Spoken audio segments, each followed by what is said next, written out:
Hey, it's Zack, and I'm back with another episode of Elevate and Accelerate. And today I'm joined by a really exciting guest, affectionately known as Nemo. And Nemo here runs a really cool apparel company built on inspiration and really trying to make an impact in the lives of a lot of people.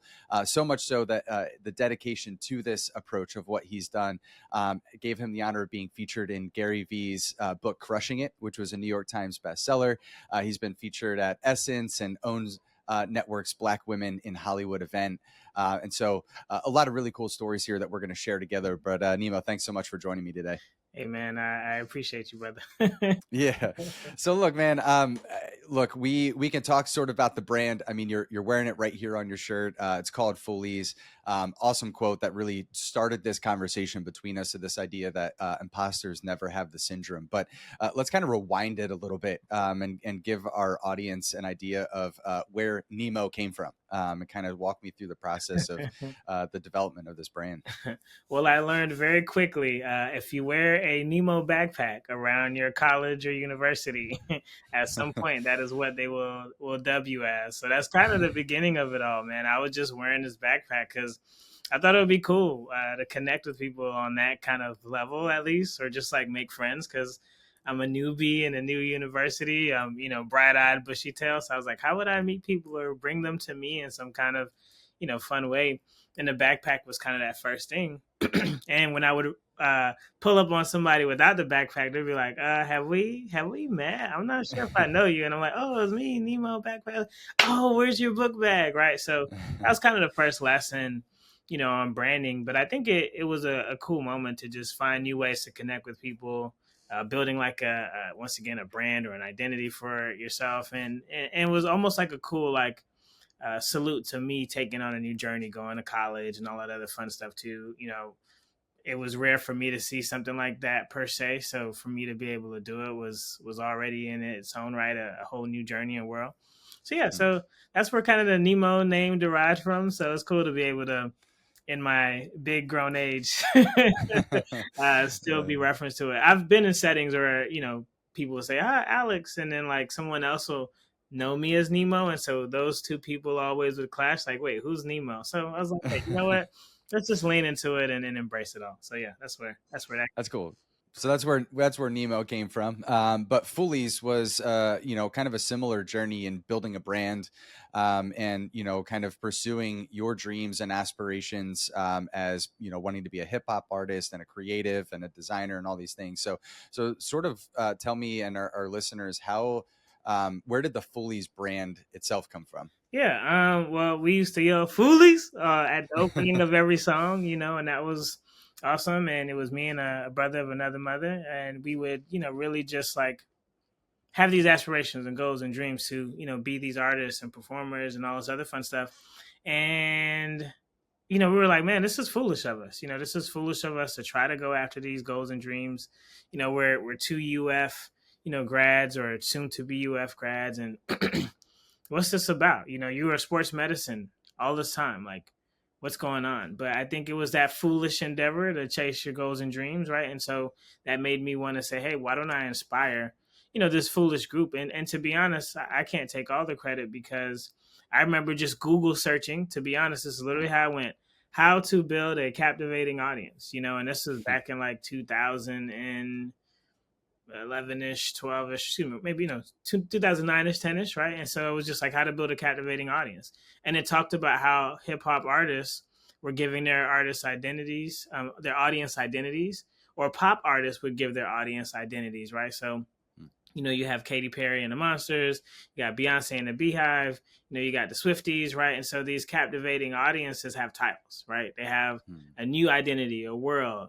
This group of people are these ambitious, crazy, outgoing, happy, whatever they, kind of label them as. Now, hey, now we know you're one of us, right? And so I was like, man, why don't I wrap my own, world and journey around that? So I want you to get more attached to Foolies, not just all the words and the bars, because we could do that all day, but I want you to be able to hear that on the track and be like, he just said, what's up to me, right? And really start to build that connection. Really, I just wanted to just build more authentic connections with my audience through music. And that was the way you do it. You create this identity around things. So, yeah.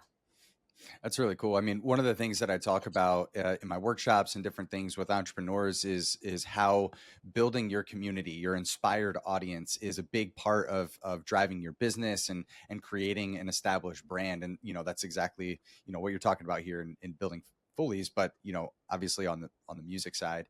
Um, but that transitioned into something different, right? So now you've got this apparel, which carries a very strong message of inspiration to people. So kind of what was the transition moving into creating this apparel brand and some of the quotes um, and values that you put on there.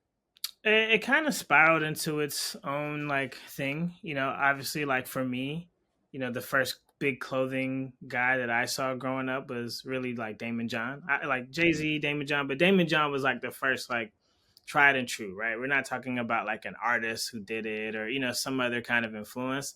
This was just like almost like a regular guy, right? Obviously he built himself up and he has this incredible amount of fame and wealth and storytelling, all the stuff that he's good at. But it was like very like, hey, Scrappy, like, could you wear this shirt? Put it on in a music video where he got LL to wear it in a Gap commercial, right? And like it was kind of like a plant, accident, hmm but a good one, and that helped to take off the brand. But that's who I saw, and as the T-shirt thing was kind of evolving a little bit, where I saw people really latching on to the identity, even people who didn't listen to the music. So that was kind of that like interesting, like, wait, you've never heard any of the music, but you saw the quote or you saw the message or you heard that foolies are people who are so passionate to live out their goals and dreams that they're called fools for doing so.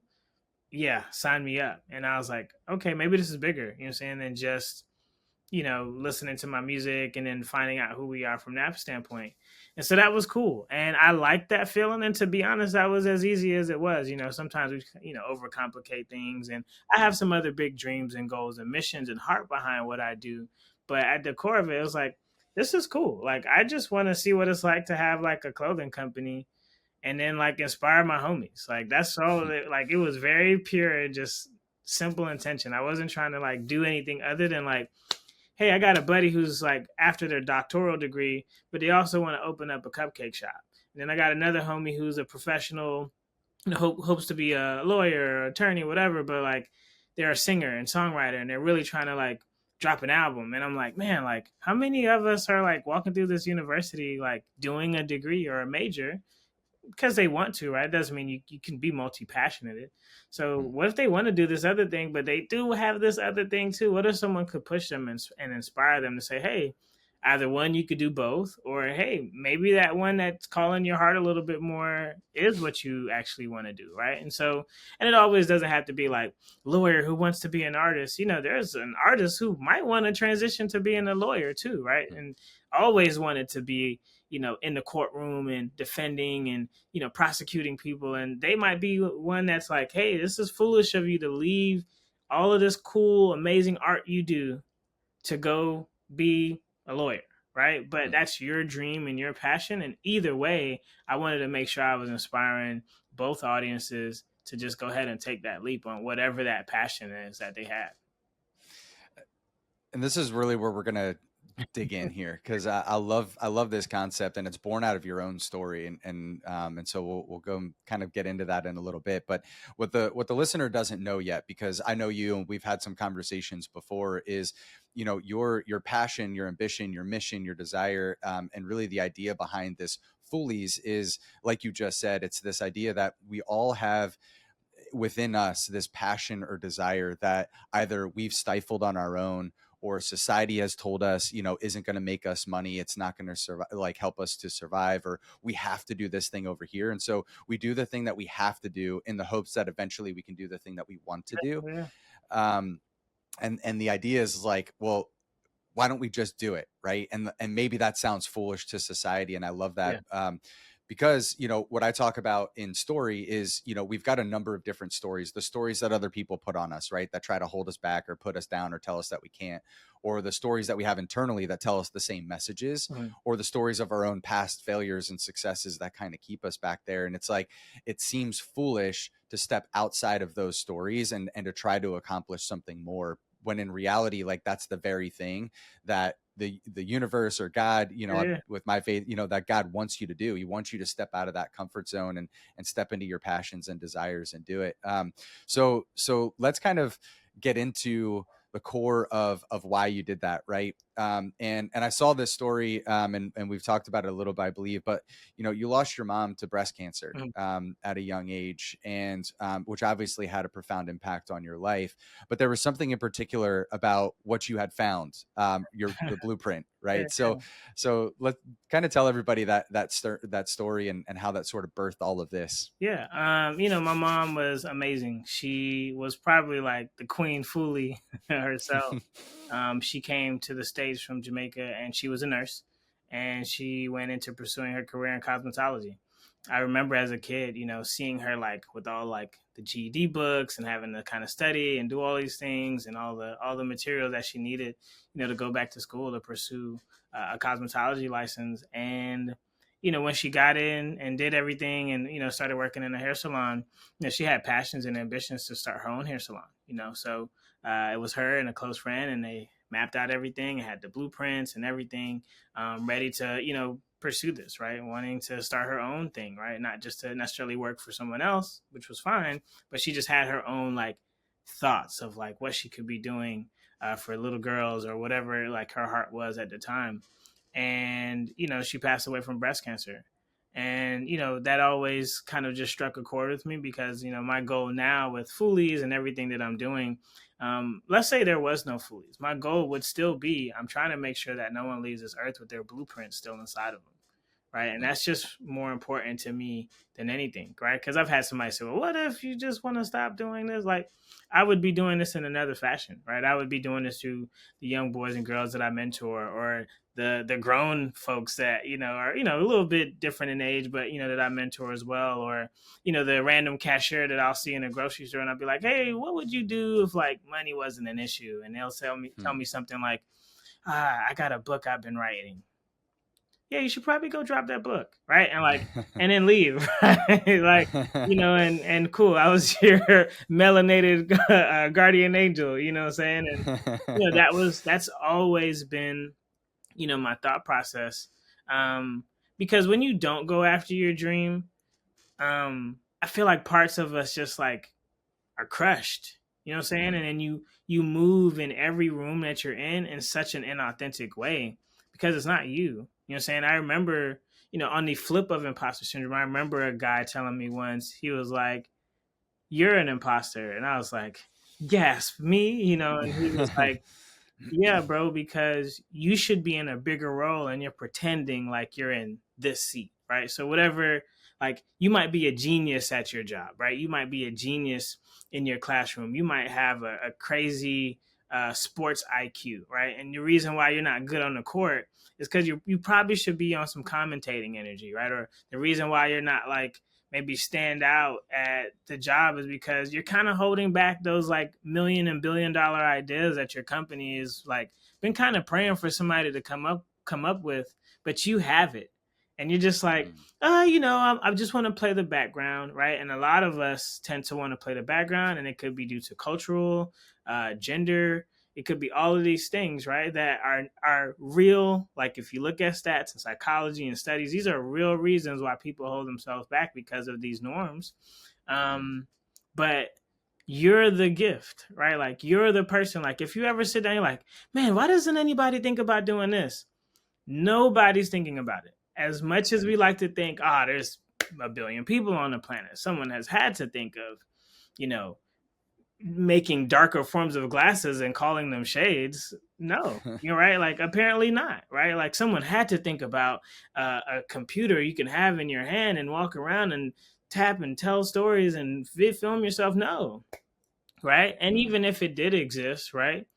So Toyota isn't like, oh, we're not putting out any more cars. Right? Right. There's enough cars on the road, right? I've been seeing the Rivian everywhere now. Like, look, it's a weird looking car to some, but I just talked to a guy in a Fresh Kitchen. There's a little mini restaurant here.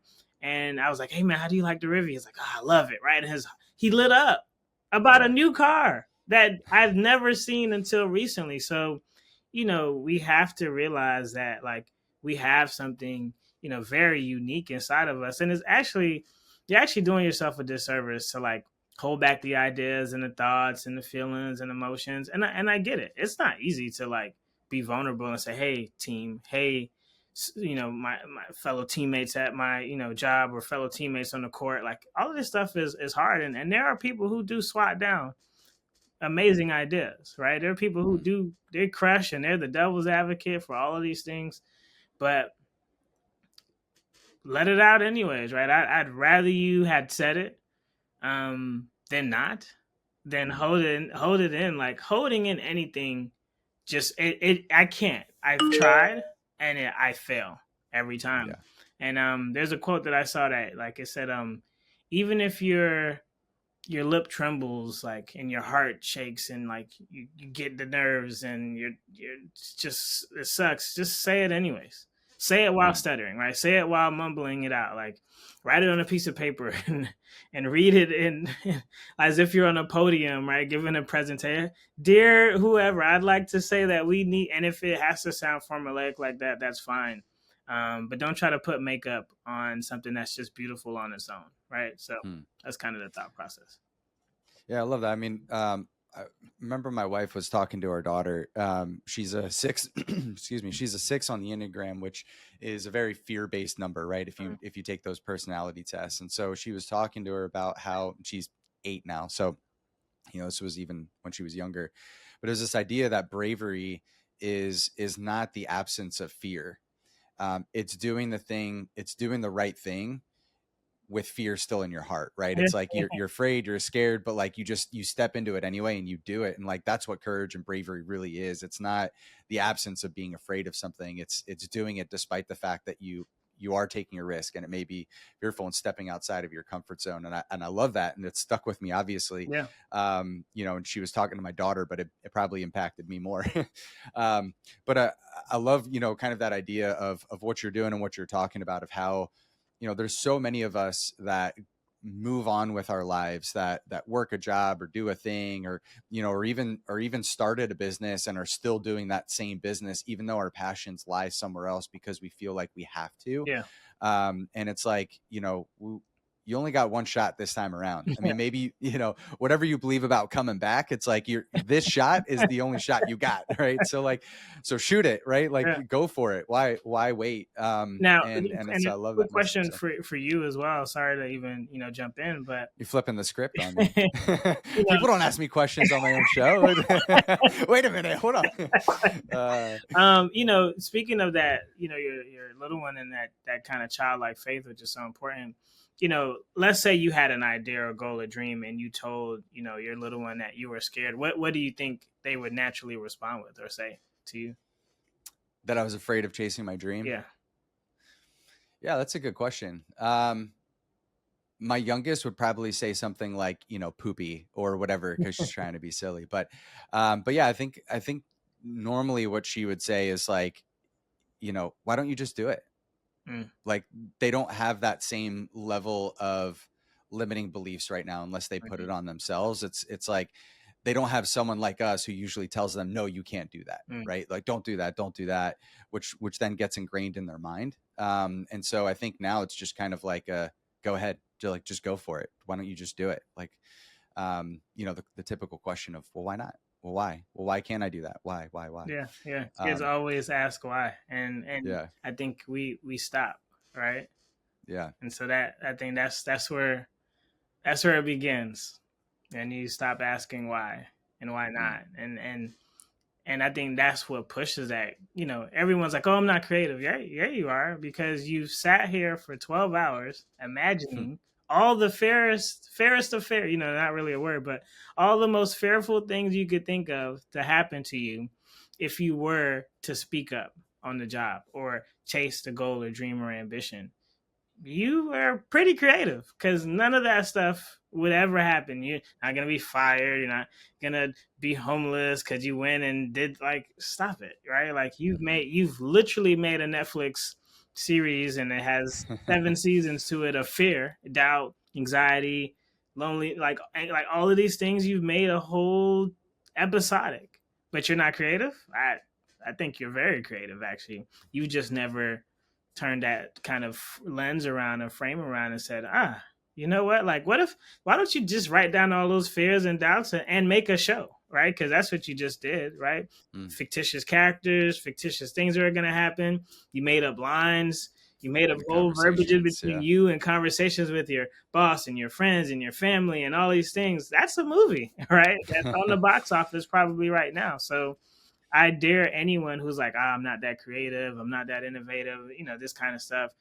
Real cool talk. I know you got your little podcast here, but no, like flip your story around for a change and say, man, how creative were all these fears and doubts and other things that I made up? How creative was that? Maybe I should turn it into something, because you already did, and it stopped you right in your tracks, and it made you feel like an imposter, and it made you have all these scenarios instead of thinking, why? What if I win?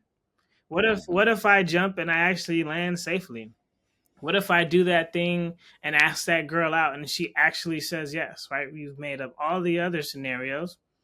Give yourself the ability to choose versus just leaning into the worst of worst occasions and scenarios. So, I mean, how many times have we heard from the greats, Michael Jordan, or even just recently, we were at an event last week and Jack Canfield was talking about this, who's the co-creator of Chicken Soup for the Soul, right?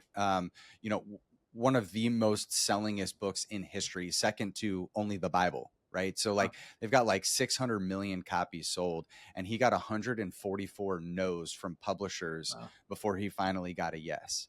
And here's a funny story about that. This is an ADHD rabbit trail. Okay. But so he's getting no after no after no from all these publishers for this idea to publish other people's stories in this book that becomes Chicken Soup for the Soul, right? Okay. And even the name of that, like publishers were just like, "What is Chicken Soup for the Soul? That's ridiculous! Like, what a stupid name! Like, no, we don't want to do that. It's nobody wants to purchase that. It's not a good idea, right?" And they just kept telling him no, but he didn't stop. Right. And he kept looking and finally found this small independent publisher that was just coming up. It sounded like, if I remember his story correctly, and they took a bet. They took a chance. They were like, we like that idea. Sure. Like, let's do it. We'll do it together. And ended up becoming one of the biggest selling series in history. Right. And so there was this like publisher event or some kind of event in New York where the major publishers were all together. And so this little publisher took out a billboard in that like general vicinity that all these other publishers were going to be in. It said like, to all the people who said no, thanks. Because Nice. it Nice. put them on the map. I mean, it was huge, right? But Yeah. it's this idea that like you have this goal and you pursue it, you chase it, right? Yeah. And you don't stop. If you know it's a good idea and you believe it in your heart, you're going to hit the obstacles. Yeah.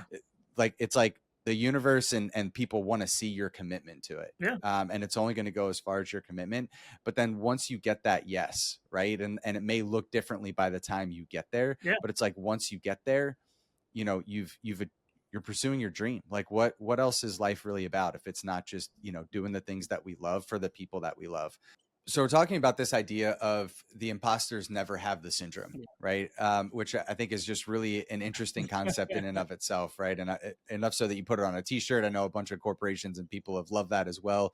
But kind of walk me through, from your perspective, what does it mean that imposters never have the syndrome? Yeah, no, it's real simple. If you want to think about the music industry, in every genre or era of music, there's always this one artist or band or group, and you're like, how did they get here, right? How did they make it with the same riffs, the same patterns of music, all the songs sound the same, nothing sounds original? It's just like, how, like what? But if you talk to those artists, they believed in themselves more than probably you did, right? They took no's as next opportunities.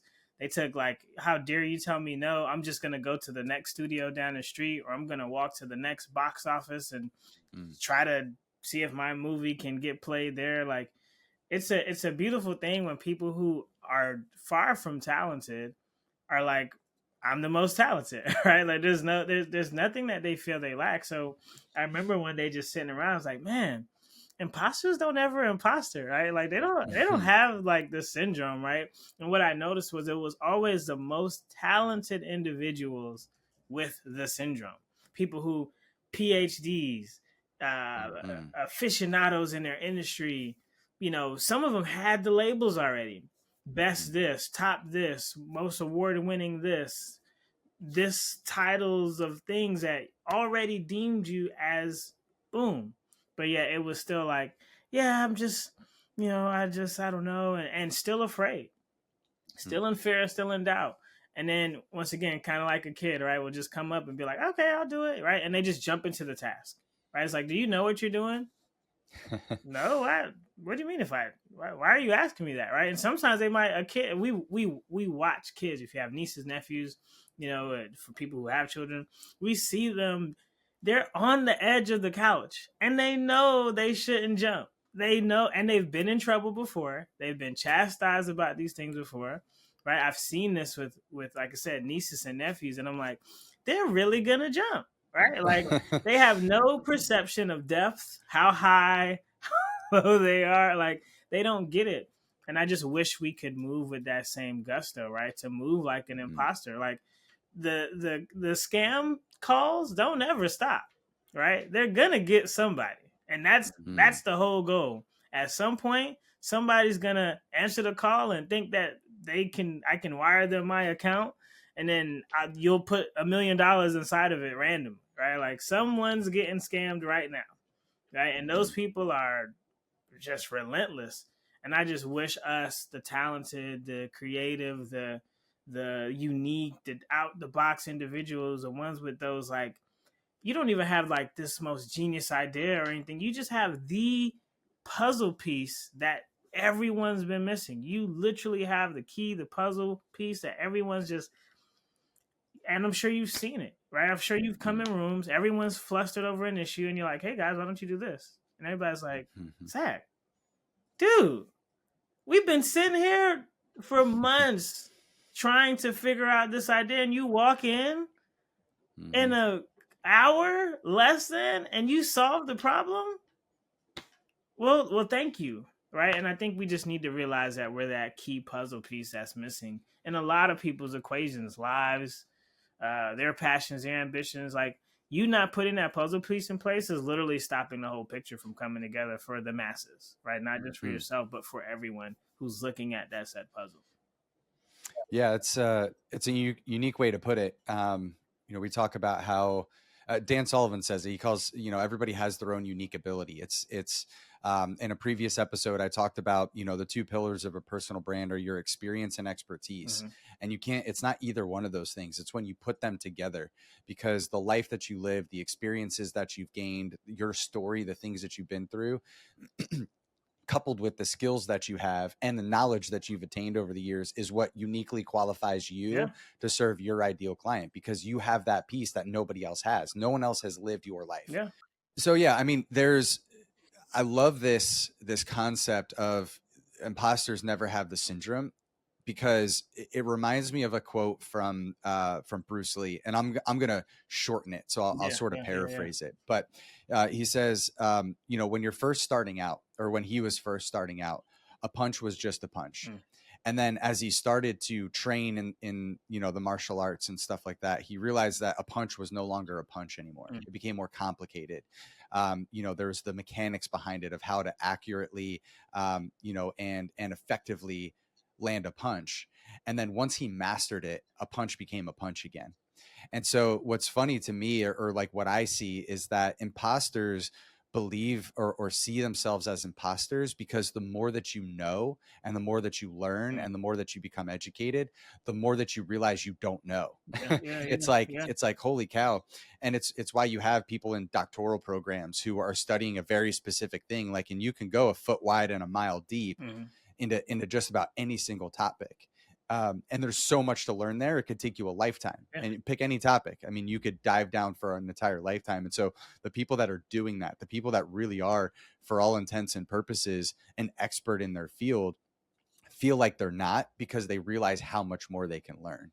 How do you get your clients out of that imposter syndrome, especially when like they come in, they talk to you, and you're like, this kid will run laps around me, if they really just insert whatever. Like, how do you help them kind of like shift? Yeah, so the way that I talk about it is by embracing your story. The reality is that there's nothing that I can say, there's nothing that I can do that's going to pull somebody out of that internal belief, Mm, right? They've got to do it for themselves. And the only way that I found, not the only way, but the way that I've found to help people be able to do that is through their own story. mm, There's a reason why they believe that they're an imposter, because they're telling themselves that, right? It's an internal story that you're crafting, like you talked about, right? It's like we're really imaginative and creative, and we create these stories that keep us from our success. And so, by becoming the author of your own life, yeah. by realizing the stories that you tell yourself that hold yourself back, then gives you the power and the ability to write a different story, to use that same creative Mm, energy, as you had said, to write it differently. Where, you know what, I'm not an imposter. The life that I've lived and the things that I've went through do qualify me to serve my ideal client. Not everybody, but it does qualify me to serve the right people. yeah. And that's the question I usually ask, of like, have you helped people yet? Have you helped at least one person? Mm, Have you changed and impacted their life? If the answer is yes, and it's usually typically more than one person, then it's like, well, there's more people out there like that one person that you served, who's scouring the earth looking for you. mm, And so they need a solution to their problem, and they'll settle for something else. mm. But if you were there, then you could have a greater impact in their life than anybody else, right? Wow. They're gonna find the solution, but they may have to settle because they didn't know that you existed. I'm So stealing that, getting man. out there and talking I'm to them, right? stealing that, Like, brother. you can have it, man. Let's spread the word. That's Uh, awesome. No, that's wow, man. but that's it.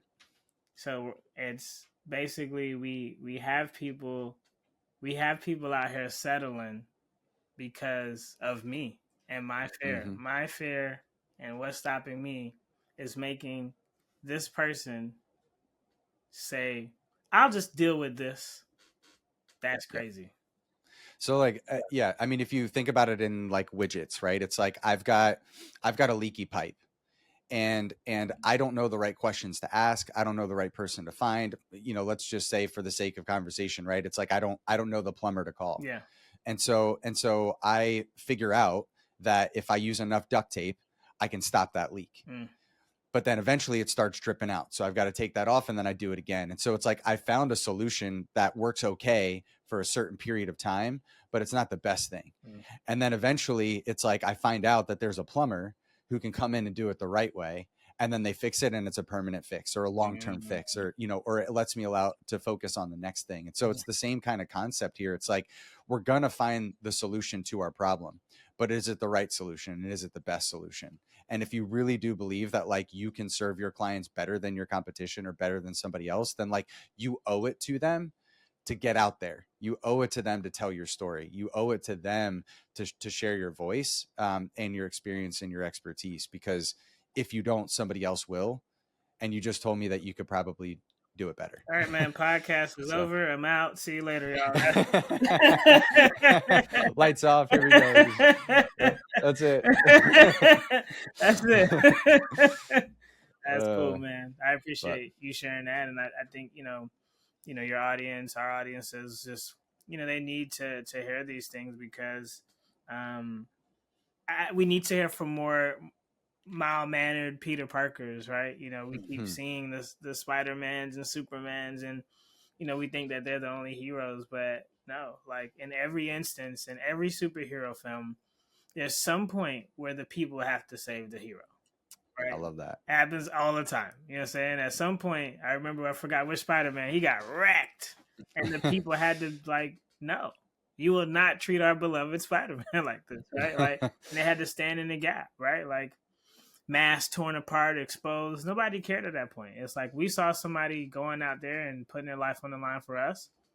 We can do the same thing too. And once again, happens in all the movies and TV shows and everything. At some point, the people become the hero, and that's really the goal, right? That's what Stan Lee and all these like creators. That's all they're trying to do is to Mhm. get you to see your purpose, right? And sometimes we have to do that in creative storytelling because telling you is boring, right? But if I can wrap it in a cool Marvel film with some CGI, like like I got it. I need to be like insert superhero's name, right? I need to be Mhm. like this guy I saw in the movie, right? That guy, that girl, that whoever, right? That's it, right? Every Disney film, same concept, right? Someone with a Yeah. dream or a goal, they face a little bit of adversity, then they get thrown down into a hole, and then find a masterful wizard, and they come back out of the hole stronger. They go back to the hometown, they secure all.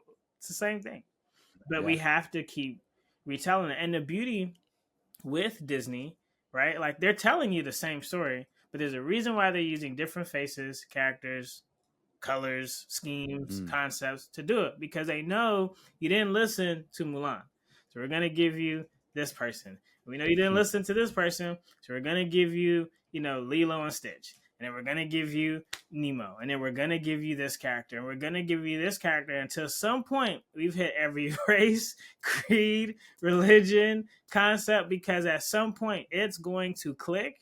And the reason why they have to keep releasing it with new fresh perspectives, if you've seen Inside Out, like the reason why we have to keep doing this is because it matters, right? Like I need to meet the guy in the wheelchair who's writing comics about a disabled superhero, right? Like only he can write that story, only she can write that story. I need to meet the hearing impaired person who said, you know what, I'm still gonna go try out for that Olympic. We just finished the Paralympics. We need to see those people going after their goals and dreams, because hearing it from an able-bodied person, that's cool. But seeing someone that's an amputee that's running that track and saying, I'm going to put on some amputated legs and I'm going to figure it out, that story was needed.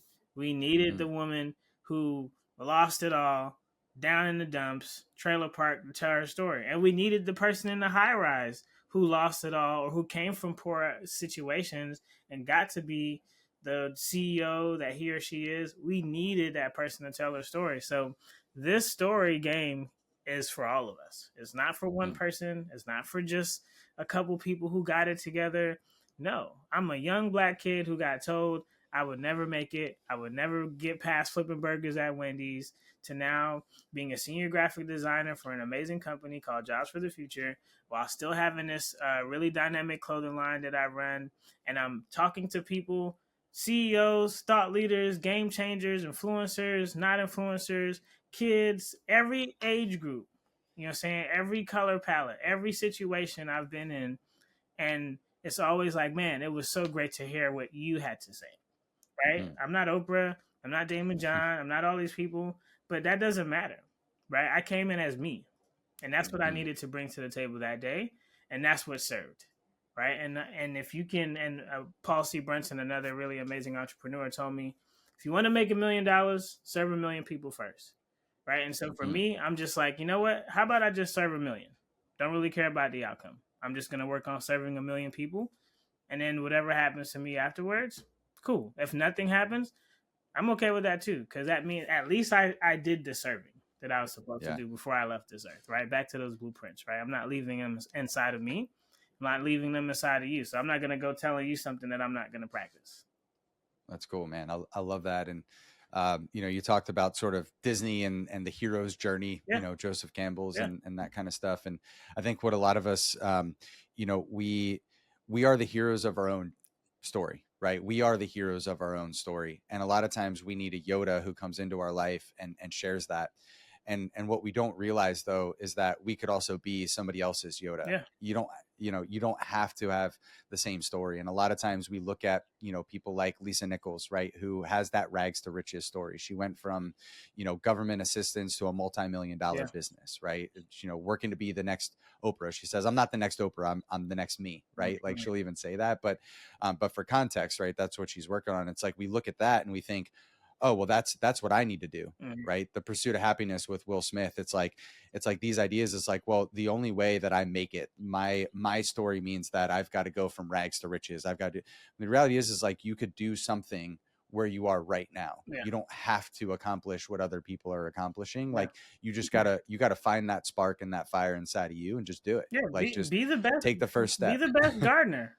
Right? Like, be the best traffic safety patrol crossing guard that the world has ever seen. Right? Like, we get too caught up in like, dollar signs are great, right? We would love to have everyone with the amount of money needed to take care of their basic household needs and income, right? Like that's important.